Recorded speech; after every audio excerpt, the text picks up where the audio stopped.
Yum, steak. As soon as it enters my mouth, digestion begins. I chew to break it down into manageable chunks. My tongue mixes saliva into the beefy mix, and off it goes through my digestive system. You should already know about the digestive system. If not, you may want to watch this video first. We've previously discovered that different enzymes break down different food molecules, which is quite important, because we saw that digesting lipids was a little more complicated and required bile and emulsification to help along the way, which is what we're going to look at in more detail in this video.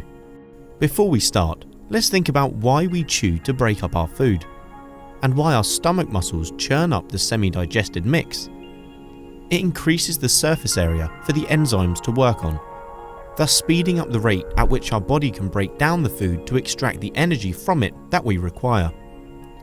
Now let's fast forward to our stomach.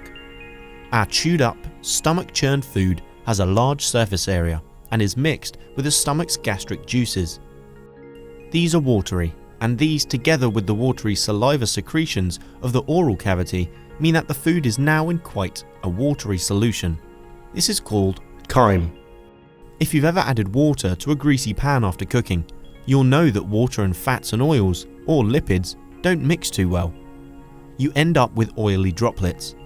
Pretty much the same thing happens in our stomach. Our watery mixture of chyme contains big globules of fats and oils, which won't be mixed into the solution.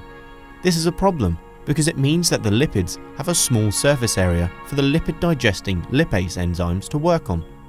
The lipase enzymes are added in the small intestine. At the same time, a special substance called bile is also added to the chyme. The bile increases the surface area of the big fat globules by breaking them up into smaller fat droplets. The increased surface area of the lipid droplets increases the rate of digestion of lipids by the lipase enzymes, because more lipid is available for digestion at any given time. Lipase enzymes can now more quickly break the lipids up into fatty acids and glycerol thanks to the bile addition. The process of increasing the surface area of the lipids is called emulsification. The bile is produced in the liver and stored in the gallbladder. It's released down the bile duct into the small intestine from the gallbladder. Not only does the bile increase the surface area of the lipids, it also has another great quality. It's alkaline. This helps to neutralize the strong hydrochloric acid which is added to the chyme, and provides a more optimum pH for enzymes in the small intestine to work in. To end with a random fact, the bile is green in colour, and it's this that makes your poop brown. In this video, we've learned that bile is produced in the liver and stored in the gallbladder.